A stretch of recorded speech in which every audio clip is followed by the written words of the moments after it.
one. Boom. There it is, ladies and gentlemen. All right, look, if you have a service-based business, then this episode is one that you're going to want to pay attention to, learn how to generate some revenue, some more sales, and just scale that baby. So let's get this one on the road. Here we go. Shut up and sit down. Look, a business can give you everything you want in life. Prestige, wealth, freedom. It can also take everything away from you. This show is for those who are willing to take that risk.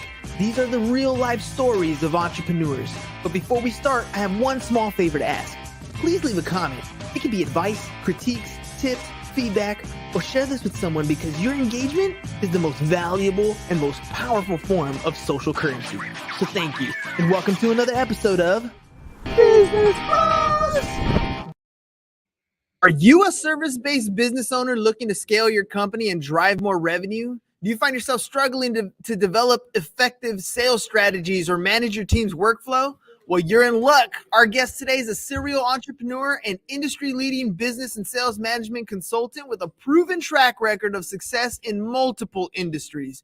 With his experience turning around struggling companies and driving billions of dollars in sales, he's here to share his insight and expertise with us. So if you're ready to take your business to the next level, now's the time to tune in. Without further ado, let's welcome to the show, Brian Wynn.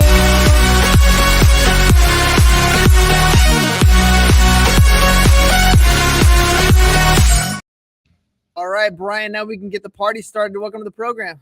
Hey, man, thanks for having me today. This is going to be fun. Oh, this is going to be a good one. Service-based businesses are usually the ones everybody starts off with. I mean, I gotta say, like, for me, the hardest thing was at first going from being a solo run service-based business to then having people that work with me. Let me ask you about that aspect of it. And you can tell me a little bit about your history as well. How'd you end up dealing with managing with teams and workflows? Like, what strategies did you find to be most effective when streamlining the process? You know, it's interesting if you go back and you look at most people that start off like what you were talking about. We start off as solopreneurs and we end up building these companies most of the time. Some people don't. But most of success I have found in whatever it is you're doing is a progression of ideas, a progression of learning, and a progression of getting from where you start to where you end up. And you just learn along the way. Right. So I find that most people have learned as they've built their companies. Now, I say that with one caveat because there is a way to speed that process up that most people don't take advantage of. And that's by bringing in an actual coach that has been there and done that. They can actually help you skip some of the lessons that you need to learn in order to get where you want to go. So in our case, we just built teams and we brought in people and we promoted them into the positions. We let them learn. We let them fail, which is very important. You got to let people fail so that they learn what to do right. And then they grow into the roles that they're in. What was the first business venture that you got into where you kind of had to go through that little growth phase? Give me that little story. You know, my first business was landscaping, and I worked for a landscaping company for like 2 weeks. And then I thought, I mean, how hard is it to mow grass and how hard is it to dig a hole and plant a bush? So I started with me and my wife, and we started our own little grass mowing business back in 1987. And then we grew from there, and I hired my first employee, and there were 3 of us. And then I hired 2 more, and then my wife stopped working and we just started building. And 8 years later, we had 7 franchises of that company, you know, all over the city of Atlanta. And probably about 50 people working for us at that time. But it's always a struggle when you're young and when you're growing and you haven't done something like that before. That's crazy. I mean, to go from just mowing lawns and working for somebody to having 7 different franchises around the state, that's a huge increase in what you're doing. To me, the sales side has always been probably one of the most difficult things. I mean, when you're mowing lawns and you're doing a great job, you're going to have people that are going to refer you business, but you can't be 100% on the referral side. As far as growth is concerned, you got to have some sort of outbound sales strategy that goes in place. So what are some common mistakes that you see maybe business owners make when it comes to sales, and how can they avoid them so they don't end up just being in that referral based business their entire careers? Well, so there's a couple of concepts here that we talk about a lot. And one of them is who you are in your business. If you're growing a business and you've got a team, a lot of people that start off in their own business aren't salespeople, but they try to be salespeople, and that's where they fail. So we talk about this a lot. When people start businesses, more than likely they are a technician or a specialist. They know what they're doing. I call it Joe the plumber syndrome, right? Joe's a plumber. He works for another company. Joe knows he's billing at 150 an hour and he's getting paid 50. He knows the company's making 100. And one day Joe wakes up and says, I'm going to start my own business. And that's how many businesses start in this country. So Joe goes into business for himself thinking it's all about plumbing, and it's not. There's a business behind the business of plumbing that Joe doesn't understand. And so while Joe's out plumbing, much like you said, he's not answering the phone. He's not taking calls. He's not out selling, if Joe can even sell. And so Joe's business stagnates. And for Joe to really grow that business, he's going to have to bring other people into the organization that know how to do the things that he doesn't know how to or doesn't want to do. In this case, it might be sales. You got to bring in a salesperson to go sell while you're out doing the plumbing work. Or you're a salesperson, you start a business, but you're not the technician. You may be the one doing the sales, and you got to hire the technician. Every business owner that wants to grow needs to backfill positions within their company where they are weak and let them do what they are good at. Does that make sense? Yeah, it totally does. I mean, we're good at what we're good at, and I've heard a lot of people say, you should work on those weaknesses. And then I hear a lot more entrepreneurs that have been successful after. I mean, I've interviewed over 900 different entrepreneurs, and there's a common trend. A lot of them don't work on what they're weak on. They double down on what they're good on, 100%. and then bring on people who are strong in those areas that are missing.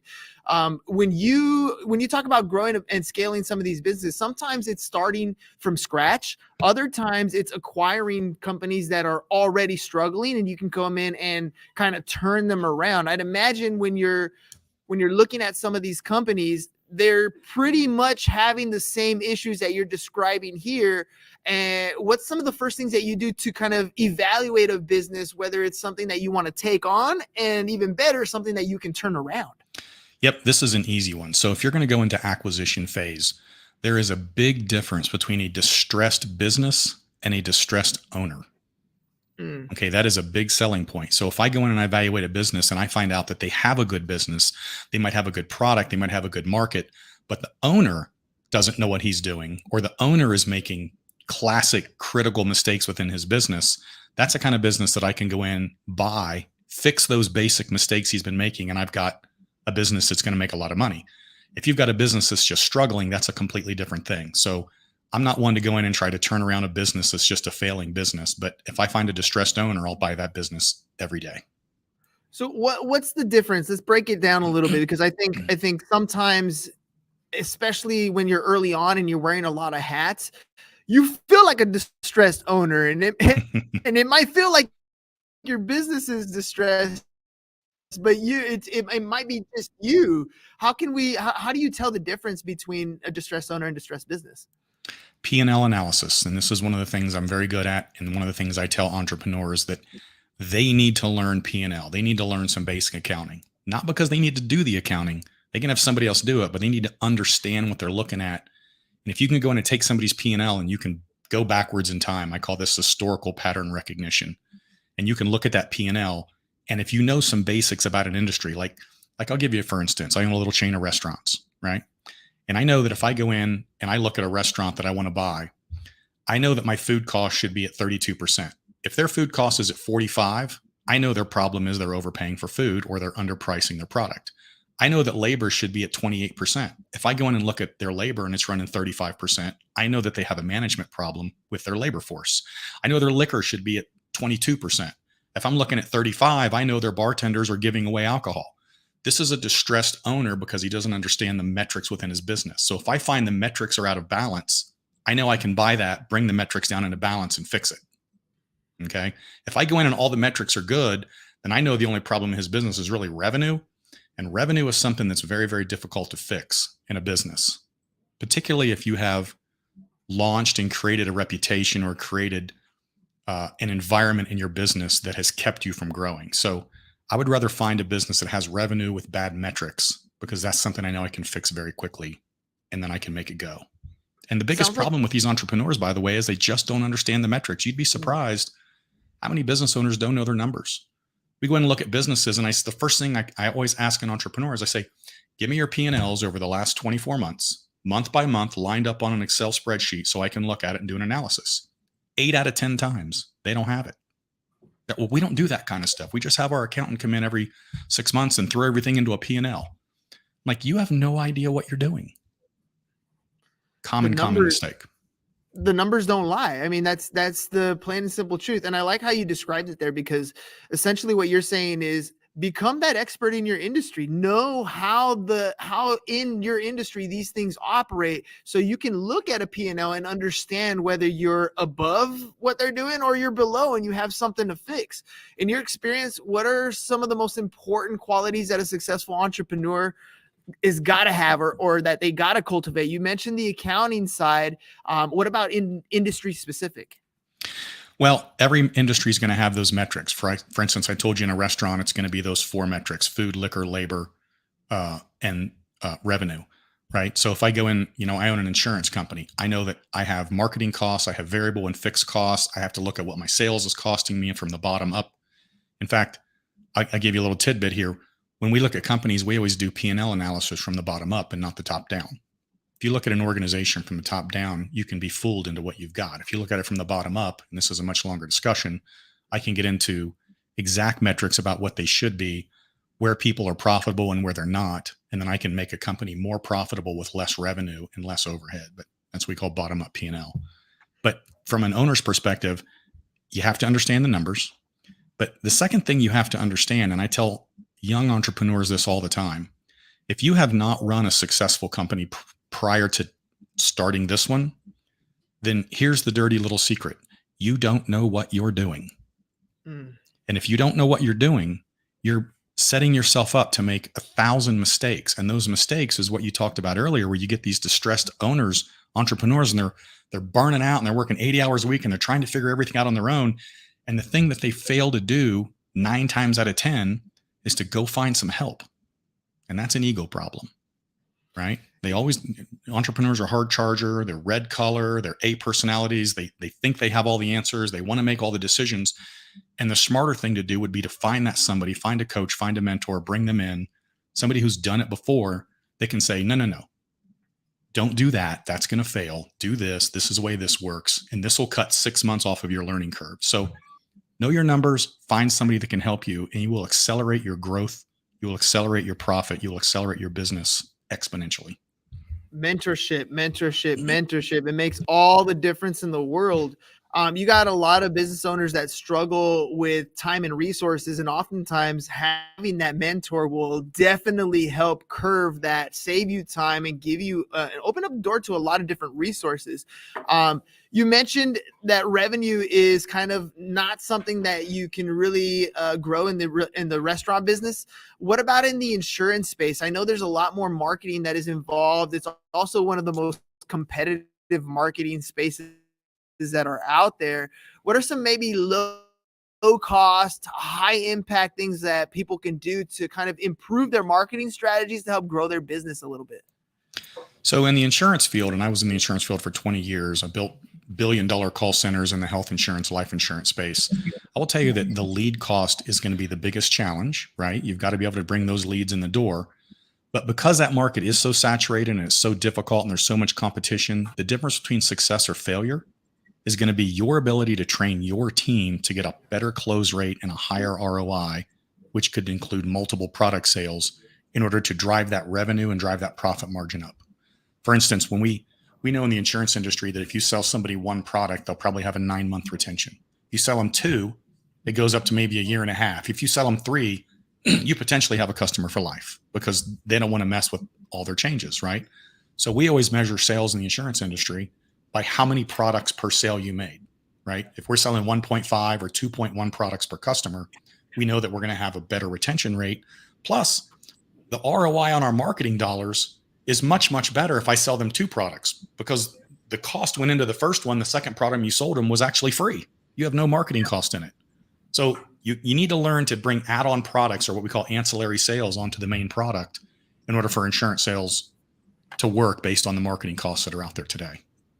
Yeah, and this is why a lot of PNC agencies go with bundles, right? Home, auto, maybe an umbrella. You have the small business, you have a BOP or commercial, workers' comp, because like you said, the higher the policy count on those insurance clients, the more likely it is that they're going to stick around. The market is shifting. There's a lot of changes that are going on. Everything from war potentially to AI coming out. The market's just always changing, and it feels like more drastically today than ever before. What do you see are some of the biggest challenges facing service-based businesses in the next maybe 5 to 10 years, and how do you think they could prepare for that? So we talked about this during COVID a lot too. When COVID hit, it thinned out the herd. And it thinned out the herd, meaning that the weak players were bounced out of the market and the stronger players were able to survive. Every time you get a market downturn like this, the same thing is going to happen, right? It's easy to make money when everything's flown and the cash is gone and the people are walking in and they're buying your product. But when things get tough, this is where you need to really, really buckle down as a business owner and entrepreneur and make sure you got those numbers in line. You need to make sure you have a cash set aside in your business to get you through some tough times. That is a critical factor. And B, you need to start thinning those margins out as much as you can to drive the most profit out of the business you've got today. So lowering your fixed costs in a business, putting enough cash aside to get you through the hard times, understand those numbers to a T, and maximize what you're doing on every single sale or every single product. And that's what's going to keep you in business, where a lot of folks, they're going to fall out. And it's just the way it works.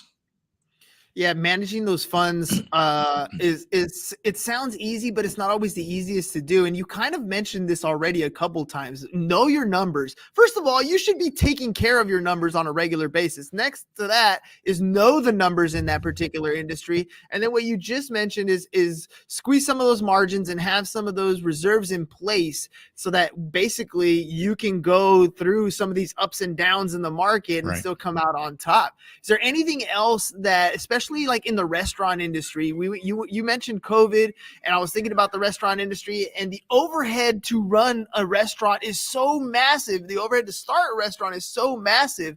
Any other like best practices that you might recommend for financially managing that kind of risk and overhead? Yeah, so I'll give you an example. We've got a restaurant that will open. It's under construction. So it's our next one under construction. It will cost just over $1 million to open. So there's $1 million out of your pocket. That restaurant will have a break even of probably 1.5 million in sales. And what that means is that if we do $1,499,999 in sales, I will lose $1. Mm-hmm. My profit margin doesn't kick in until I overcome my fixed and variable cost just to keep the doors open. So that's the first thing you understand is these businesses have a fixed cost. And that's one of the things I told you need to be able to get down if times are tough before you can start making money. Now, restaurants are almost like any other business. And this is the next piece I tell people is you need to create a business or a product that is distinct and different than the competition in order for you to stay in business when times get tough, right? If you're just like everybody else, you're in trouble. People need to look at your business or think about your business and go, oh my gosh, I love their smash burgers and I love their drinks, right? We have this big thing in our restaurants where we call them badass drinks. That's what we call them, right? Because, you've been to a restaurant or a bar and you know where they make good drinks and you know where they make lousy drinks, and you don't go back to the one where they make lousy drinks. So we make the best drinks in every town that we're in. So everybody knows if you're going to go out to a bar and sit and have a couple of drinks and eat, you're going to come to our place. It's a distinct thing that we've created. That can apply to any business you're doing. You have to have something that's distinct so that the customers are going to want to come to you as opposed to somebody else. That's almost easier said than done. And I kind of want to go back to the opening of a restaurant. There's so much capital that's required to open a restaurant like this. And you talked about your break even point being 1.5 million for that next year when you want to break even. When you're planning a restaurant like this, do you have any way of kind of knowing what that revenue is going to be ahead of time for structuring that capital that you're going to do up front? Or is this kind of like, I've seen so many restaurants open up only to close down like a year later. Yep. So, how do you kind of prepare for that to ensure that you hit your 1.5 metric on the way back?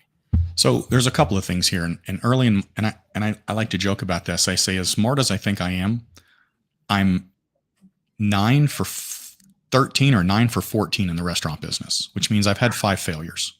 Okay. They were all early on when I first got in the restaurant business. And one of the things I learned early on, and to your point, too many people are a chef and they open a restaurant, but they don't know how to run a business. Mm-hmm. That's classic. Or they were a restaurant manager and they open a restaurant and they don't know how to run a business. I tell people all the time, just because you know how to run a restaurant as a manager doesn't mean you know how to run a business. So that's number one. Number two, we learned that if you're going to have a high chance of success in the restaurant business, you either need to be a brand or a destination.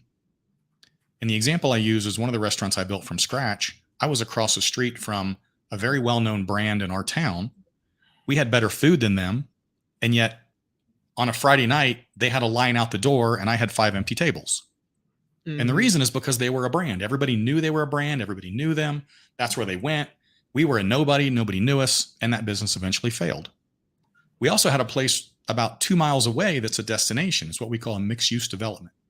And a mixed-use development is apartments, townhomes, office space, restaurants, shops. You can live, work, and play there. It was always booming. And those restaurants weren't very good either.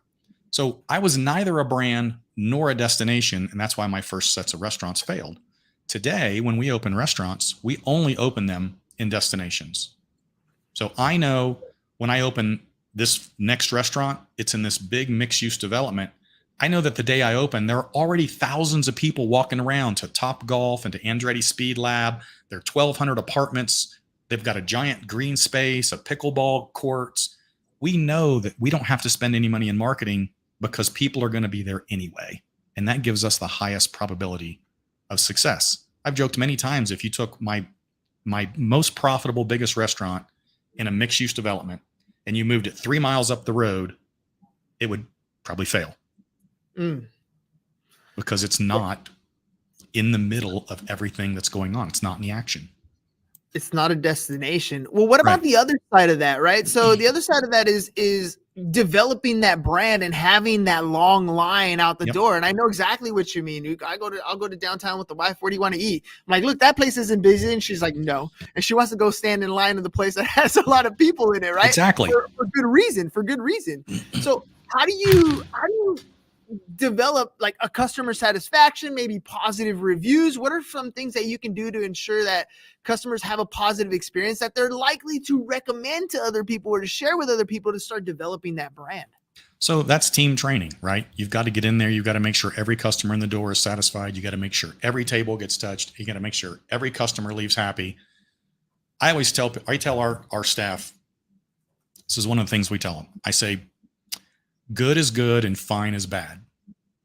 Okay, so here's what that means. Have you ever been in a restaurant and the waiter comes over and your food really wasn't very good, and they say, well, how was everything? And you say, it was fine. And really it was bad. But human nature, for most people, they don't want to go, my food sucked, so I didn't like it. So they just say it was fine. If it's good, you're going to say good. If it's not, you're going to say something else. And so I teach our staff, look, if you go up and you ask them a question and they say it was fine, then you have a problem. When you go to their table and they're done and they're giving you their plates and the hamburger is half eaten, there was a problem with the hamburger. People don't go to a restaurant so they can go in and take 3 bites out of a hamburger and then pay a bill and leave.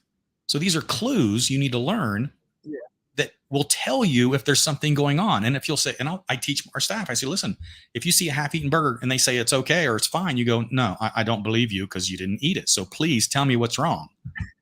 That's a tip, right? I'll tell you another one. This is one of my personal pet peeves, right? In the restaurant business. So my question is, what are the ingredients in iced tea? This is a question.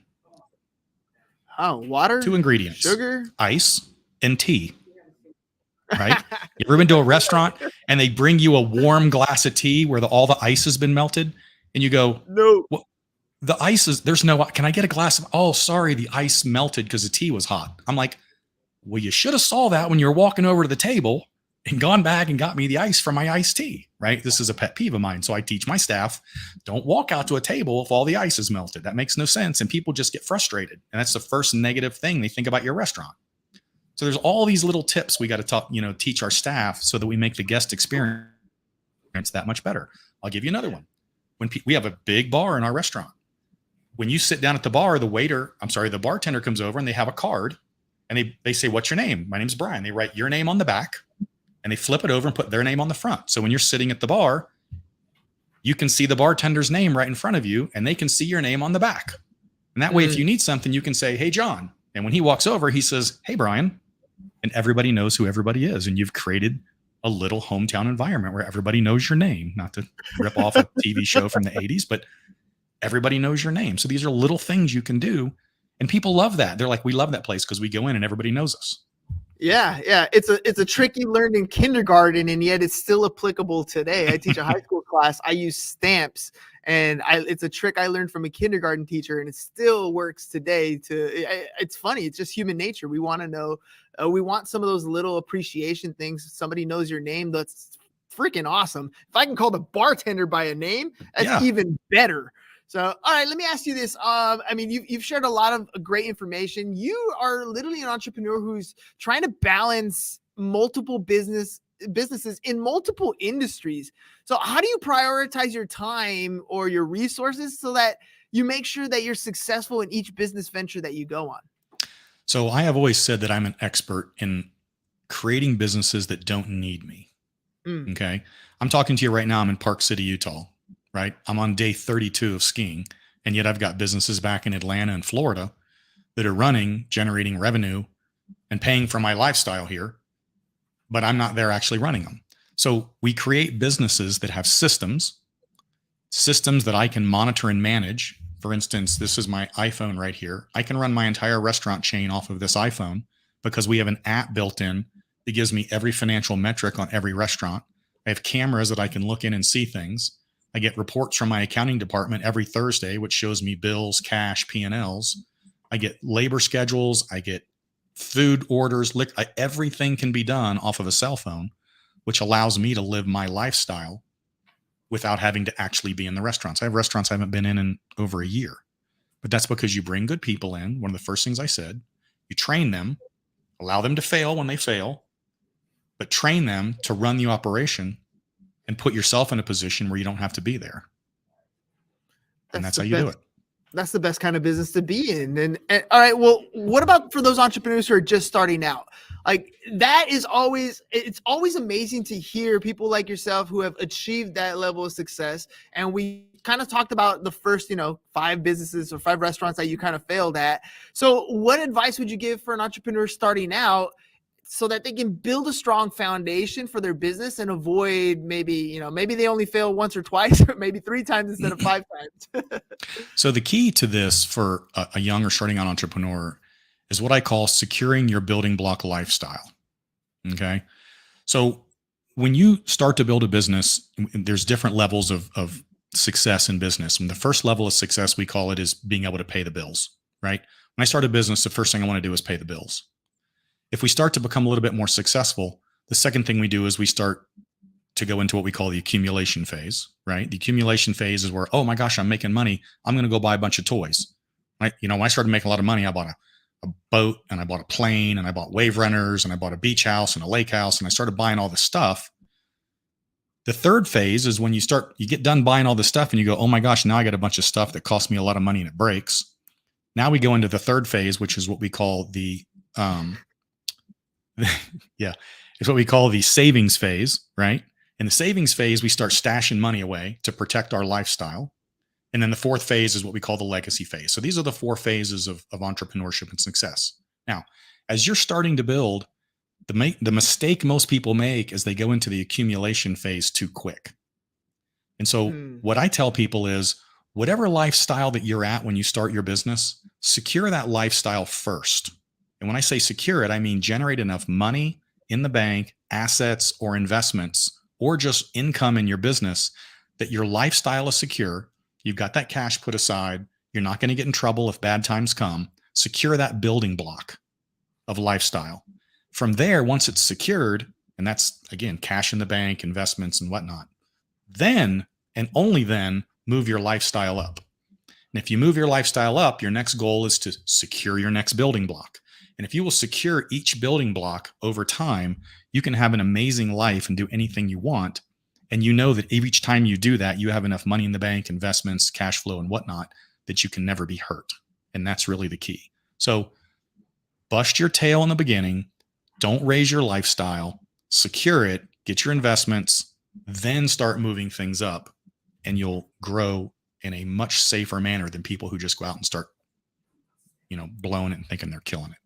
It'll last longer. I think I feel a lot better if I knew, I don't know, I didn't have to worry about my mortgage anymore in this particular lifestyle. But if I wanted to go on vacation, I could do stuff like that. Like I like the gradual progression. Secure this, move up. Secure this, move up. Secure this, move up. The story behind it is, when my landscaping days, I was doing landscaping for the third baseman for the Atlanta Braves. This is back in the 90s when they were worst to first. He was a new first baseman, came in from St. Louis.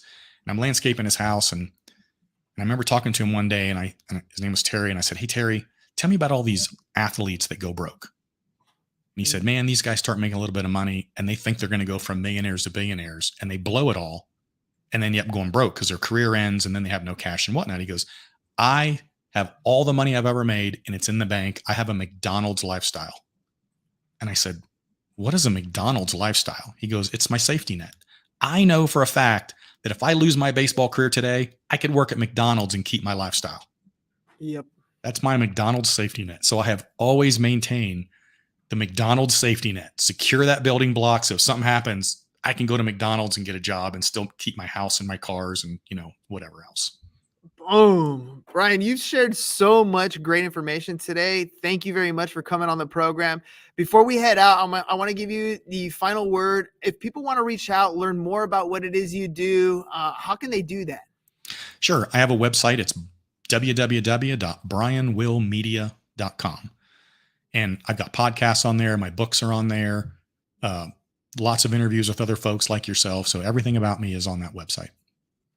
Perfect. Brian, thank you very much for coming on the program today, man. I know students here gained a lot of useful information. I love the simplicity, especially the last question I asked you for starting off advice. I love the security, move up a little bit. It's very basic because you're designing the life that you want. And these are just pathways that you can go on, secure yourself, and kind of move forward. So thank you very much for coming on the program.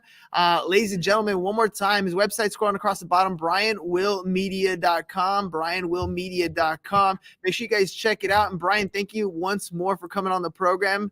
I mean, ladies and gentlemen, that's it. Look, there's people out there who have already done what you're trying to do. They already have the expertise. They've already made all the mistakes. So why are you going to sit there and try to make the same mistakes?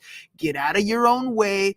Find a mentor, get the help you're looking for, and then achieve the success that you want. Secure it, move on. Secure it, move on. Brian, thank you very much for coming on the program. Appreciate Ladies and gentlemen, we'll catch you guys on the next one. Peace.